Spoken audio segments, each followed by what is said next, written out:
Buenas tardes, estimados estudiantes. Hoy día voy a empezar a exponer el texto de Enrique Pérez Luño sobre la igualdad. ¿Sí?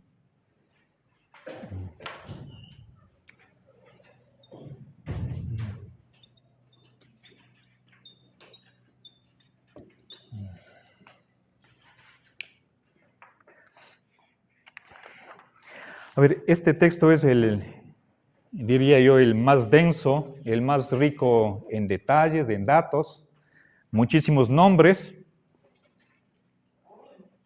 Y esa fue una de las razones por las cuales decidí ponerlo al último de los 4 valores que hemos incluido en el programa. ¿Sí? Bien, yo voy a exponer 3 temáticas. Voy a empezar con el debate que hace entre el asalto anti-igualitarista y el igualitarismo. En segundo lugar, haré el contraste entre igualdad y desigualdad. Y para terminar, eso ya no me alcanza en esta clase, en esta sesión, veré cómo detrás de la igualdad y desigualdad está la propiedad privada y la propiedad común. ¿Sí? Bien, entonces para empezar, voy a dividir el pizarrón en 2 mitades.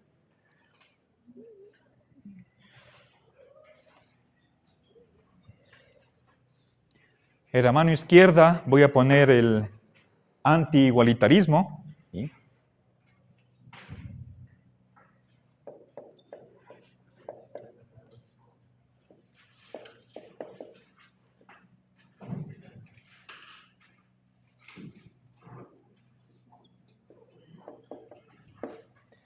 Y a mano derecha el igualitarismo. ¿Sí? Bien, pero antes de ver razones en contra de la igualdad,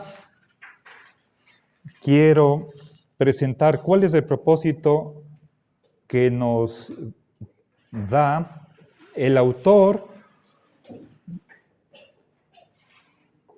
de este capítulo. En realidad estamos viendo parte de un libro entero sobre esta temática. Veamos, ¿cuál es el fin? ¿Sí? Justificar la igualdad como un valor fundamental. ¿Sí?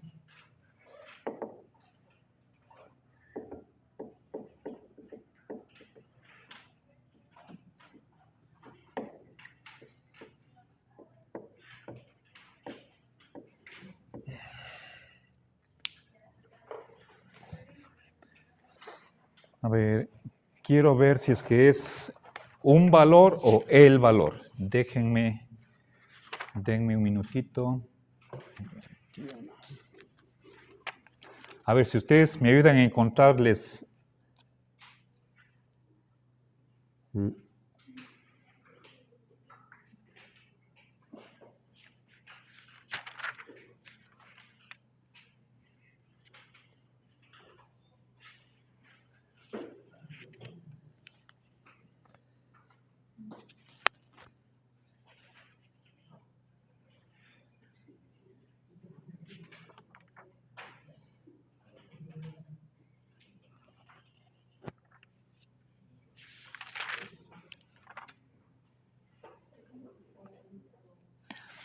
A ver, no encuentro. Posiblemente no está en el capítulo 2, sino más antes.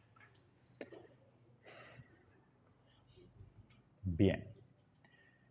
Si es que fuera el valor fundamental, entonces significa que hay una jerarquía de valores y la igualdad ocupa el primer puesto, el más importante.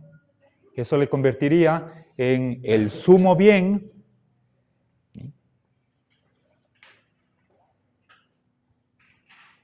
el bien supremo. ¿Sí? Bueno. Ahora, frente al anti-igualitarismo, hace dos acusaciones, pero en primer lugar veamos alguna idea general con respecto a la desigualdad, ¿sí?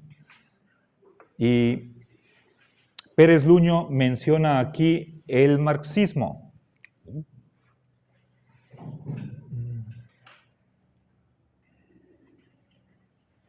Voy a ponerle aquí. Para el cual hablar de derechos iguales es una creación burguesa. ¿Sí?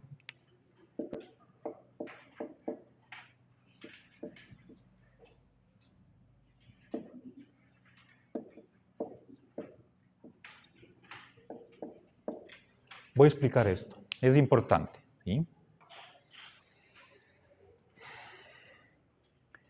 Verán, según el marxismo,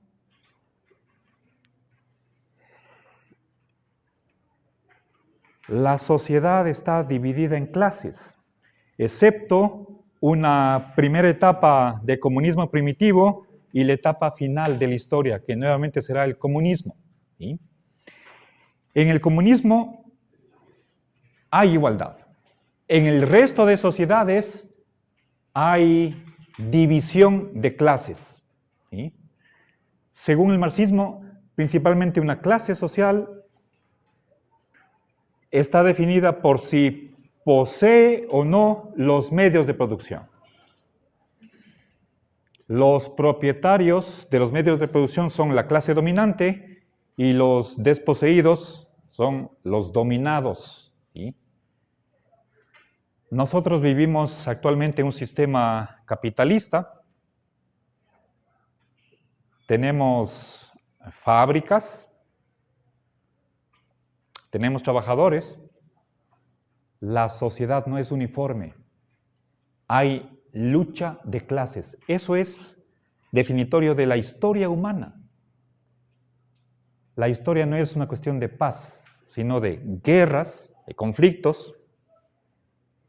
Eso es la constante. ¿Sí? Entonces,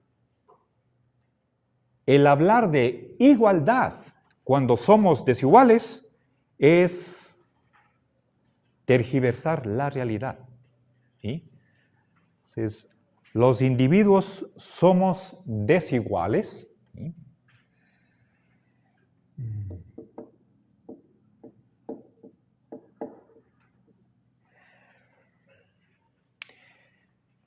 Desigualdad económica, social, política, además de la psicológica, que es obvia.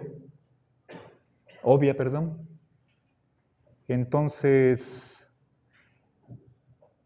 los marxistas atacan el discurso de la igualdad. ¿Sí?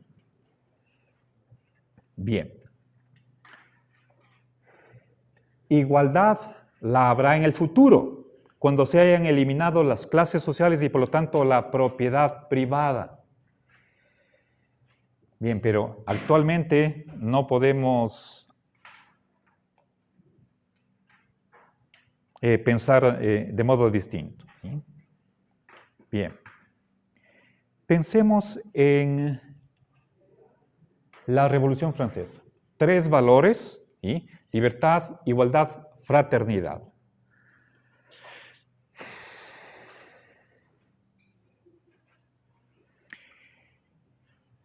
Se proclama la igualdad del ser humano en abstracto y luego en la Constitución se dice, en la Constitución de la Primera República Francesa, todos los hombres nacen libres e iguales en derechos.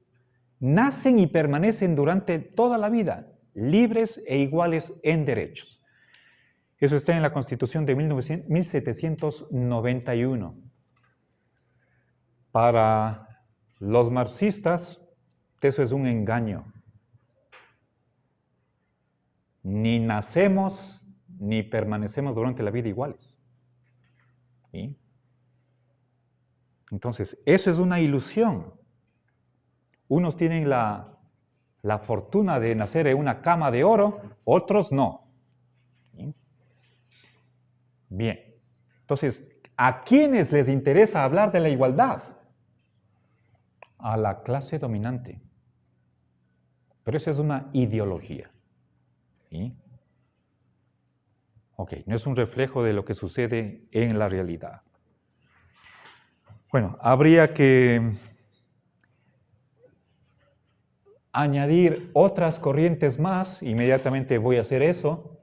El marxismo no es el único que está pensando de esta manera.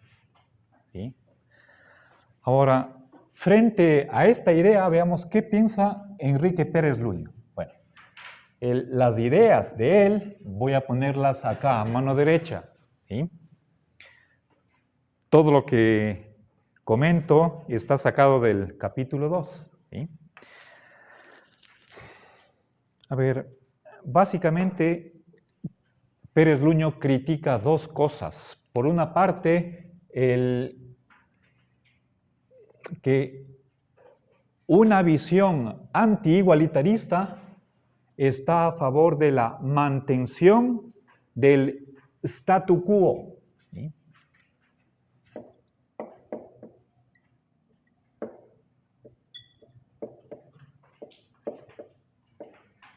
Y por favor, pongan atención a cómo se escribe. Esta es una expresión latina, no empieza por E ni termina con S. ¿Sí? Statu quo. Y en latín, la U se pronuncia después de la Q. Esto no es... Bueno, en español no tenemos ninguna palabra que se lea co. En latín es quo. Statu quo, que significa estado en el cual. ¿Sí? El estado en el cual. Es decir, la acusación es la de conservadurismo. ¿Sí? Quien está en contra de la igualdad, entonces está a favor de que continúe la división, la desigualdad, y eso solo puede ser, bueno, un conservadorismo.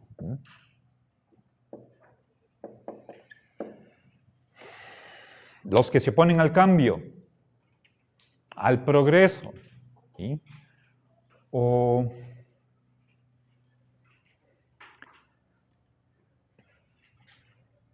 lo que podría ser peor es una posición reaccionaria, volver hacia atrás, regresar al pasado. ¿Sí? Segunda acusación, la de individualismo.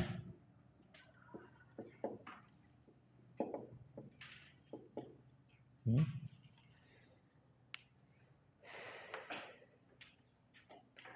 A ver, es decir, no pensar en la sociedad como un todo, como colectividad, sino más bien en los individuos. Y más que eso, yo creo que quizás en el fondo el espíritu de esta segunda crítica que hace Pérez Luño contra una posición anti-igualitaria es la de egoísmo. ¿Sí? Si a uno le va bien en la vida, es acomodado, es rico, entonces no se interesa por el destino de los otros. Y de ahí vamos a desembocar en que cada quien se las arregle como pueda. Cada uno para sí. Eso es una muestra de egoísmo. Más luego va a hacer otras críticas que se acercan a esto de acá. ¿Sí? Voy a poner entre corchetes, egoísmo, esto es mi opinión, ¿sí? No la de Pérez Luño. No quiero poner en boca de Pérez Luño ideas que no son de él, por eso hago esta aclaración. Pongo aquí mis iniciales. Bien.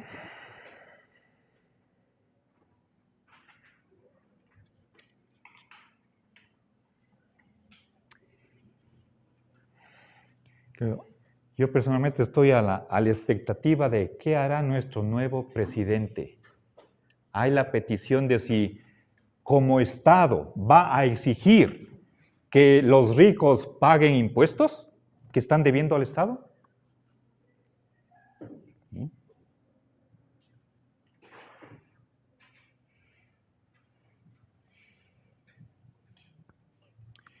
Bueno,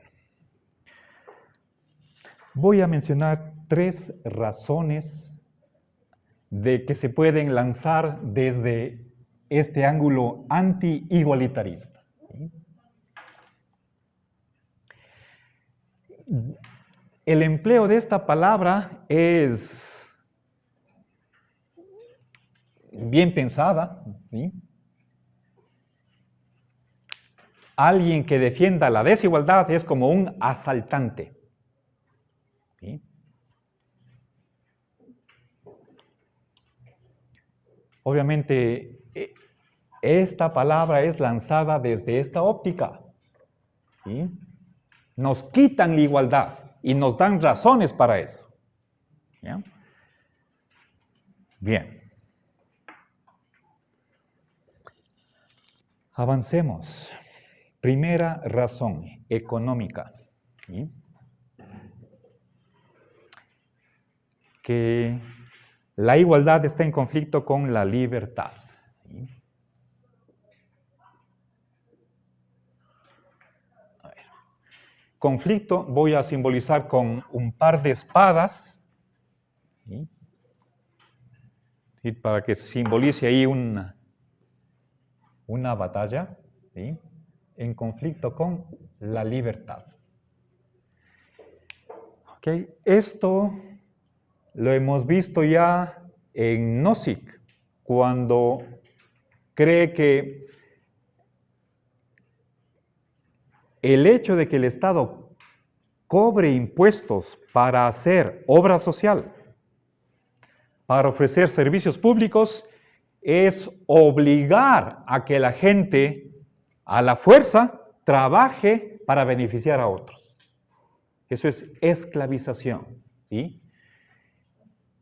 Si el Estado quiere tener salud, educación, seguro social, gracias a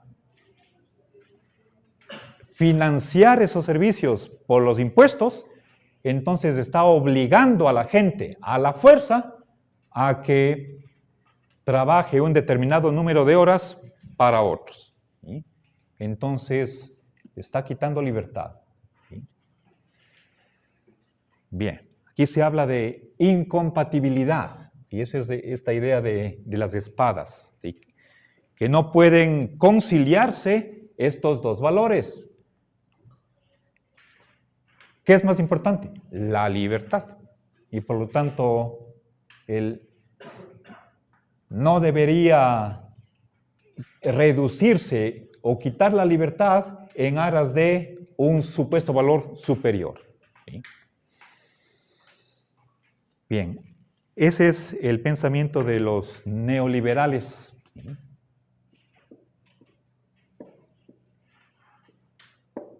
Neoliberalismo. Okay. Veamos qué responde ante esta primera razón Pérez Luño. Voy a poner al frente. Bueno,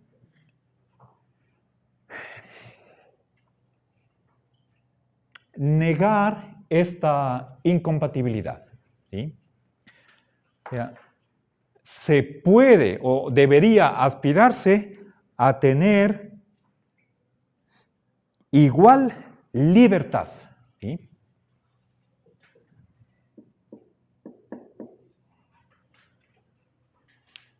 O sea, se pueden armonizar ambos valores. No libertad para unos sí, para otros no, o más para unos, menos para otros, sino tratar de que esa libertad esté distribuida igualmente. ¿Quién dice esto? Lo vimos en Rawls.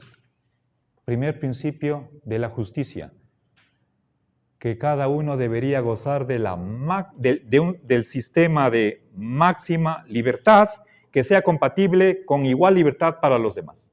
¿Sí? Bien, desde un punto de vista neoliberal, el aspirar a que todos tengan igual libertad ya es ceder terreno. O sea, desde un punto de vista libertario, como es el de Nozick, el juntar igualdad con libertad ya es problemático. Pero, en cambio, desde un punto igualitarista, que además reconozca la importancia que tiene la libertad, entonces deberíamos luchar porque todos tengan libertad, igual libertad. ¿Sí?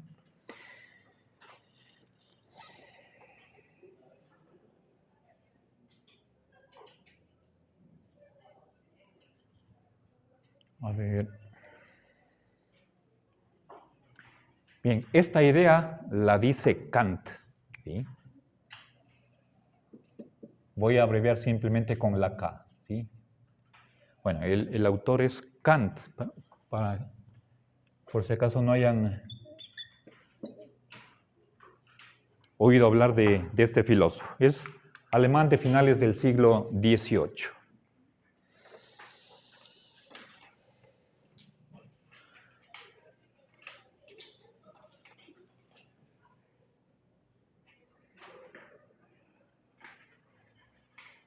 Ahora, recuerden, estamos hablando de, sobre todo, igualdad o desigualdad económica. ¿Sí?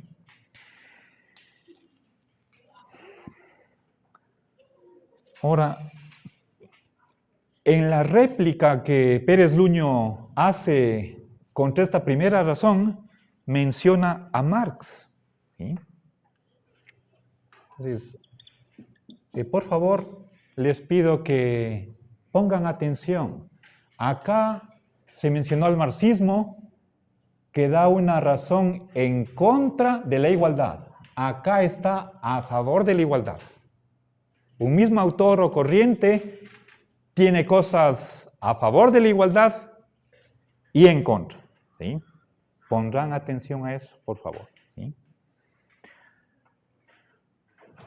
O sea, si les dijera el marxismo, puede cerrarla. Por favor, cierre la cortina para que no... ¿Sí? Si les dijera en una lección o en un examen, ¿de qué lado está el marxismo? ¿Sí? ¿A favor o en contra? A ver, opción a favor de la igualdad. Opción B, en contra de la igualdad. La respuesta correcta es ambas cosas. Depende en qué. ¿Sí? Igualdad de derechos, esto no se da en nuestra sociedad. Hablar en un sistema capitalista de que todos tenemos iguales derechos no es correcto. Cuando estemos en el comunismo, ahí sí. ¿Sí?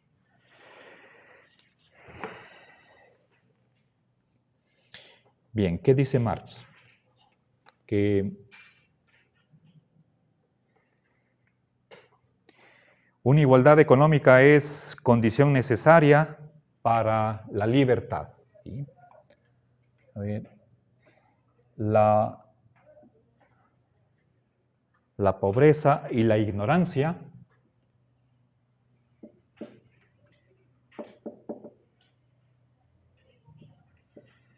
crean dependencia.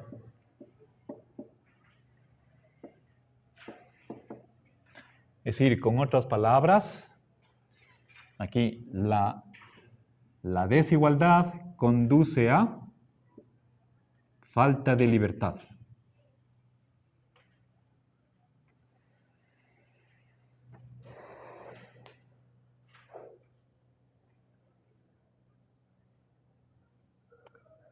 Y si nosotros le damos a esto la vuelta, nos quedamos con que para que gocemos de libertad es necesario, es decir, el solo sí, hay libertad, solo sí, igualdad.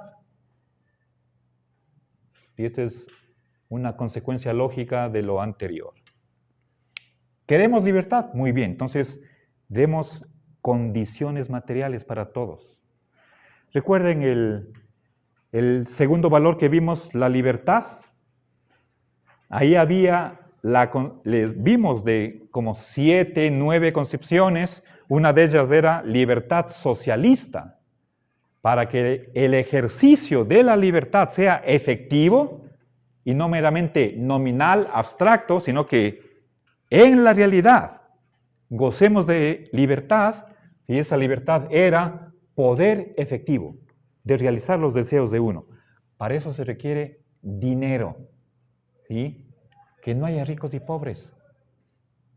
¿Okay?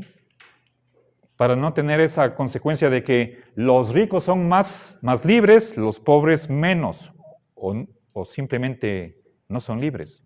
¿Sí? Bien. Entonces, fíjense, aquí esta primera razón está suponiendo de que ya conocemos qué es la libertad. Se está presuponiendo en esta primera razón hay una determinada concepción de libertad. Habría que explicitar cuál de ellas se está manejando aquí. ¿Sí? En el caso de Marx, por ser socialista, se entiende claro cuál es la concepción que está supuesta en esta respuesta. Ahora, otro autor que se menciona aquí es Hegel, y esta razón es importante. ¿Sí? Hegel, a ver, abrevio así, como son palabras o apellidos que son extranjeros, pues escribir la palabra completa. La H en alemán se aspira, no es Hegel, sino Hegel. ¿Sí? Bien, ¿qué dice él? Que la sociedad está hecha para la satisfacción de las necesidades. ¿Sí?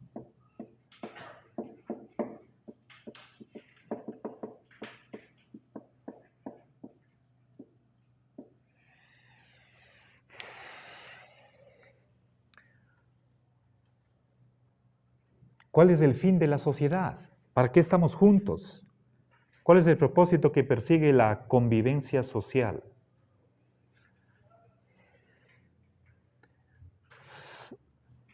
Entonces, todo ser humano, por ser un ser viviente, un organismo, tiene necesidades, empezando por agua y alimentación, vivienda. Además de eso, salud, educación, trabajo. El trabajo es otra necesidad. Para eso está la sociedad. ¿Sí? Que nadie viva con necesidades insatisfechas.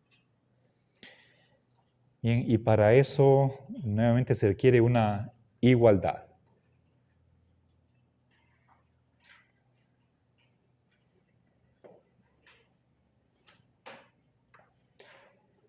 Bien, veamos una segunda razón.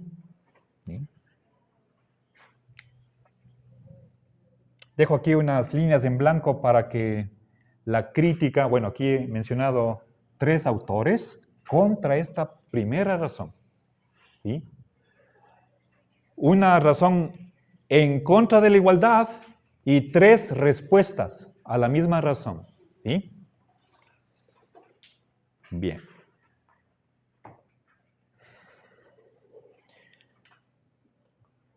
La igualdad de derechos es injusta. ¿Sí?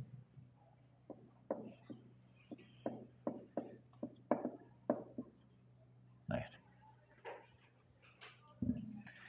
¿Alguien sabe quién dice esto textualmente? ¿Qué autor? Nadie. ¿Perdón? Creo que dijo bien.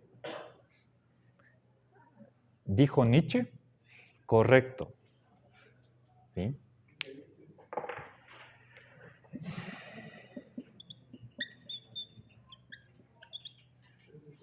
Por favor, miren cómo se escribe ZSCH, Nietzsche. Es alemán de la segunda mitad del siglo XIX. Bien. Para este autor,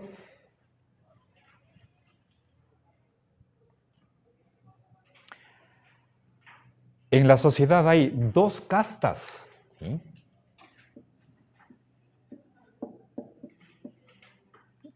Cuando hablamos de casta estamos hablando de nacimiento. Y como en la India hay el hombre distinguido, quieren la aristocracia, y el trabajador.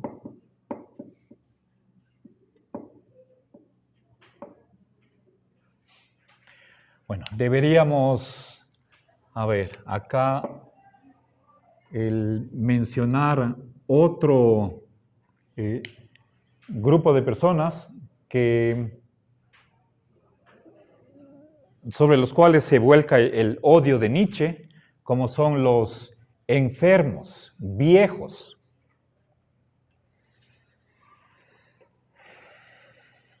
Los pobres, obviamente. ¿Sí? Si es que los que trabajan están en una de estas castas, la otra se supone no trabaja.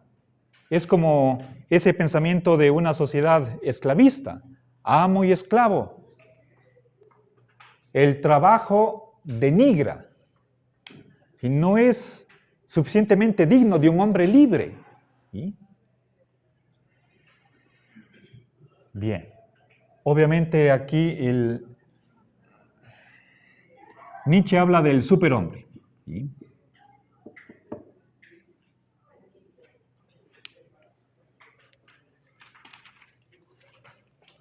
¿Sí? Alguien que está liberado de las convenciones sociales.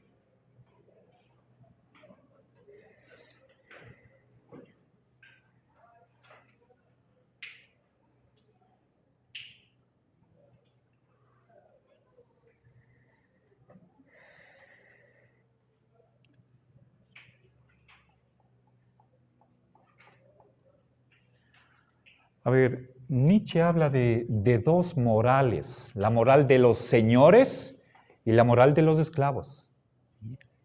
Son dos normas diferentes de comportamiento. ¿Sí? Unos deberes, unas obligaciones para la una casta, otras para la segunda, con la diferencia de que en esta primera casta no hay prohibiciones, todo vale, todo es lícito. ¿Sí?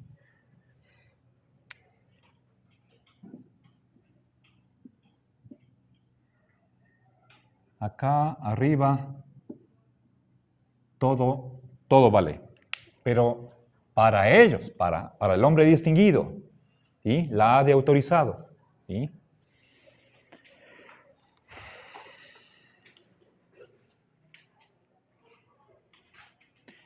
Seguramente habría que introducir aquí también la desigualdad entre varón y mujer. ¿Sí?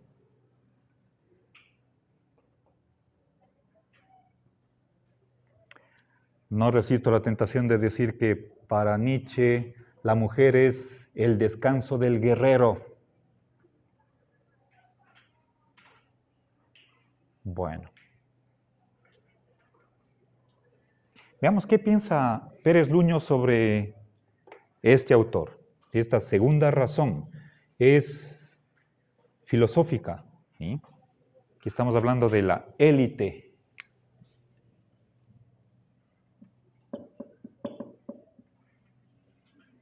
Esta palabra aristocracia aparece tantísimas veces en la obra de Nietzsche.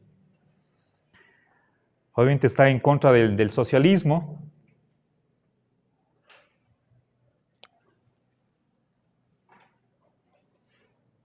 Nietzsche es contemporáneo de Marx, ¿sí?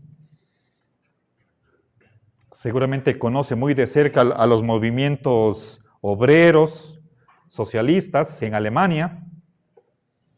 A finales de su vida, en la última década del siglo XIX, Bismarck en el poder trató de constitucionalizar derechos sociales, como por ejemplo jubilación, asistencia médica gratuita, educación pública, asistencia a la mujer. Bueno, poco a poco, ese es un proceso paulatino, las leyes ya incluían esos derechos y se estaban introduciendo en la propia Constitución. Eso en Alemania, en los años 1890 y pico, a finales de la vida de Nietzsche. Obviamente todo eso tiene sus precedentes, no es de la noche a la mañana. Nietzsche se opone a todo eso, ve con malos ojos todo ese movimiento. Y veamos qué responde ante esto Pérez Luño, que aquí hay una insolidaridad. ¿Sí?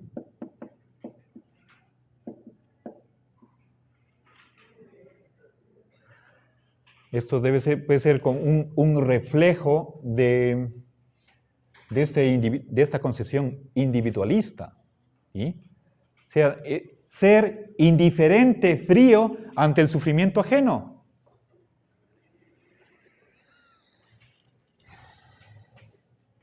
Hay un elitismo. ¿Sí?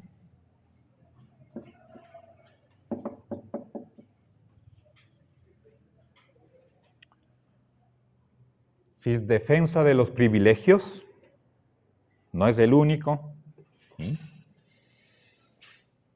Y según Pérez Luño, entre esta falta de solidaridad, es decir, creer que no tenemos deberes para con los otros, ¿sí? Esa es la falta de solidaridad.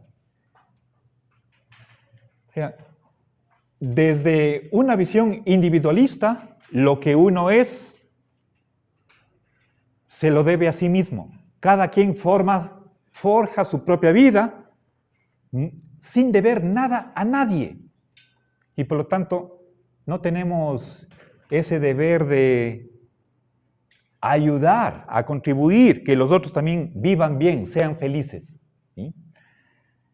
Entonces, se alinea con la élite. ¿Sí? Y entre ambas características, eso conduce a según Pérez Luño, la palabra que él utiliza es tal vez sobredimensionada, está hablando de exterminio. No voy a cambiar esa palabra. Podemos hablar de catástrofe. Sí, no solamente algo negativo, sino llevado a sus extremos. Hay un autor marxista, George Lukács. ¿Sí? A ver.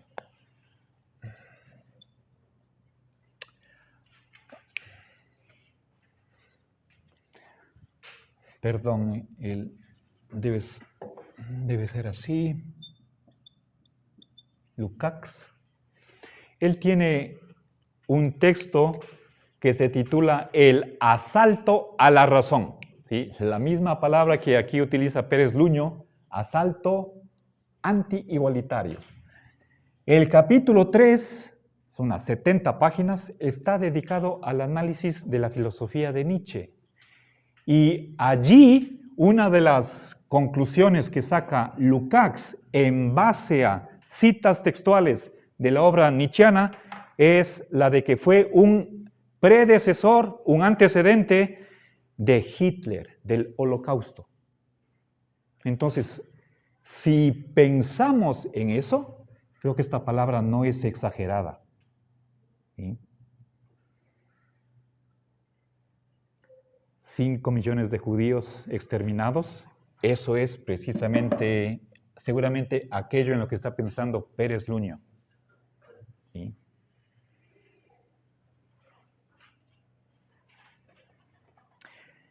Bien. La propia sociedad alemana se convirtió en un caos. ¿Sí? Bueno, vamos a hacer aquí un receso.